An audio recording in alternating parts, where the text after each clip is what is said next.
pleasure of being here, for lending such high-level support to this great initiative.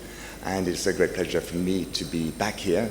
I was first here in 2010. I arrived in Mogadishu, and there was one UN international staff member present at that time, coming to build the preparations. There wasn't even UNSOM at that time, and Somalia is an unrecognizable place now in a good sense. As Hiba has just mentioned, this is a place of hope, unlike so many of the other places where we are working. And let's just take just a moment of solidarity with the people of Gaza, suffering a human rights atrocity and a humanitarian catastrophe.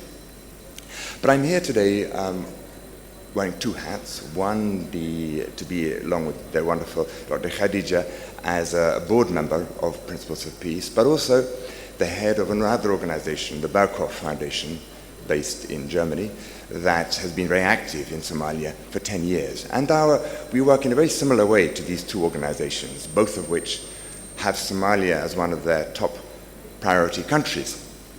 And I just want to mention my two favorite of the principles we have. And the first is pluralism.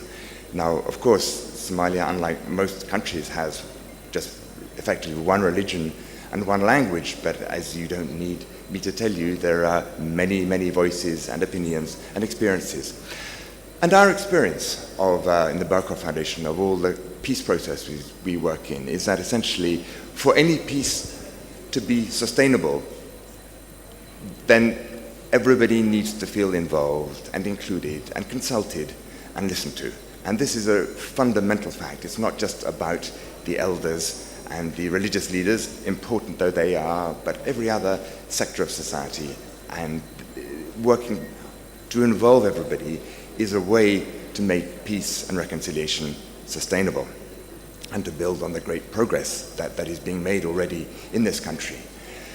And the other principle I particularly want to focus on is dignity, because that is, again, is such an important one. The dignity of everybody to feel secure and respected, to be free of violence, free of human rights abuses, and free of the devastating effects of climate change. Now, I have just last week published a book on climate change and conflict, and I'm going around various places drawing attention to it.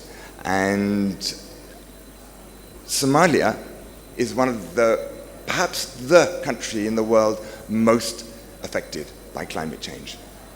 And one of the points of which Principles of Peace and Bergh will be working on is to talk about climate justice. Now, bear in mind that Somalia is not only the most affected country, it is also, because it's affected by war as well, in a state where it needs a lot of support and is least able by itself to do the adaptation measures that are required. But it is also one of the countries that are least responsible for the climate change that the world is suffering. Now, as I go around with my book, there's a fact that every time I say it draws a gasp of amazement from the audience, and that is the following, that since 1960, so for the past 64 years, Somalia, as an entire country, has emitted as much greenhouse gas as the American people have in the last 2.5 days.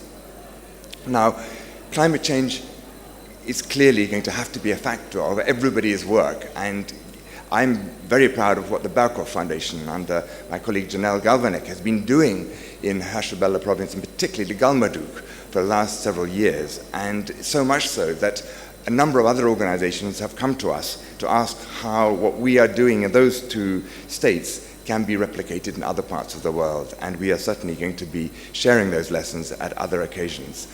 So with that, I just want to, and we at the Principles for Peace, Hiba and Dr. Khadija and the rest of us, under Hiba's inspired leadership of the Principles for Peace, we are going to be factoring in the enormity of climate change into our work, particularly in Somalia. I would like to commend very much to these principles and to thank you very much for allowing us to present them to you. Thank you, Prime Minister.